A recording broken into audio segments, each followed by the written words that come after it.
এবার উপদেষ্টাদেরকে নিয়ে মুখ খুলেছেন স্বয়ং নাহিদ ইসলাম, সাবেক উপদেষ্টা। তিনি বলছেন যে অনেক উপদেষ্টাই তাদের আখের ঘুচিয়েছেন।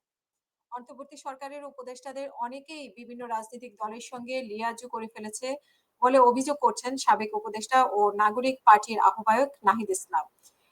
ওইসব উপদেষ্টারা নিজেদের সেভ এক্সিট খুঁজছে বলে উনি বলছেন এবং সম্প্রতি একটি বেসরকারি টেলিভিশনের সাক্ষাৎকারে নাহিদ ইসলাম বলেন যে যারা উপদেষ্টা হয়েছে তাদের অনেকেই বিশ্বাস করা আমাদের ভুল হয়েছে। আমাদের উচিত ছিল ছাত্র নেতৃত্বকে শক্তিশালী করা।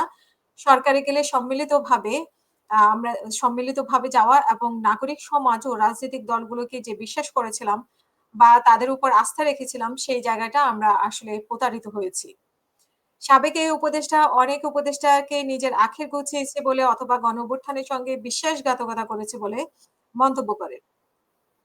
তিনি এইও বলেন যে যখন সময় আসবে তাদের মুখোশ উন্মোচন করা হবে। তিনি বলেন যে অনেকেই বিভিন্ন জায়গায় দলের সঙ্গে বিভিন্ন রাজনৈতিক দলের সঙ্গে আঁতাত করেছে। তারা নিজেদের সেফ এক্সিট এর কথা ভাবছে।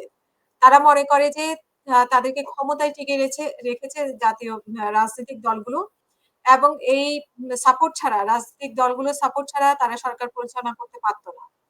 তবে এটাও সত্য যে রাজনৈতিক দলগুলো নানাভাবে বাধা সৃষ্টি করেছে। ছাত্র নেতাদের উপদেষ্টার আসনে বসানোর সিদ্ধান্ত ভুল ছিল কিনা এমন প্রশ্নের জবাবে তিনি বলেন যে সরকারে ছাত্রদের উপস্থিতি না থাকলে এই সরকার ৩ মাসও টিকতে পারত না। তিনি বলেন ১ম ৬ মাসে সরকারকে উৎখাত করার, প্রতিবিপ্লব করার নানা ধরনের চেষ্টা চলছিল এবং এমনকি এখনো মাঝে, মাঝে সেই তৎপরতা দেখা যায়, সেই ষড়যন্ত্র এখনো বিদ্যমান।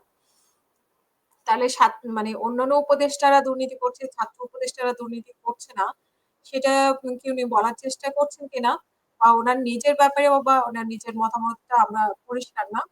তো হয়তোবা আমরা পুরো ইন্টারভিউটা দেখলে বুঝতে পারবো যে অন্যান্য ছাত্র উপদেষ্টাদের দুর্নীতির ব্যাপারে উনি বলছেন কিনা।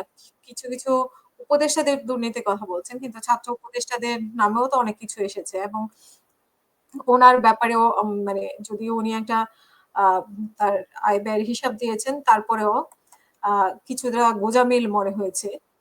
তো সব মিলিয়ে আমরা ছাত্র উপদেষ্টার ব্যাপারেও জানতে চাই যে অন্যান্য উপদেষ্টাদের যেরকম দুর্নীতির খবর ওনারা প্রকাশ করবেন, তেমনি ছাত্র উপদেষ্টাদেরও আ তথ্যগুলো ওনারা সামনে আনবেন সেটাই প্রত্যাশা করি।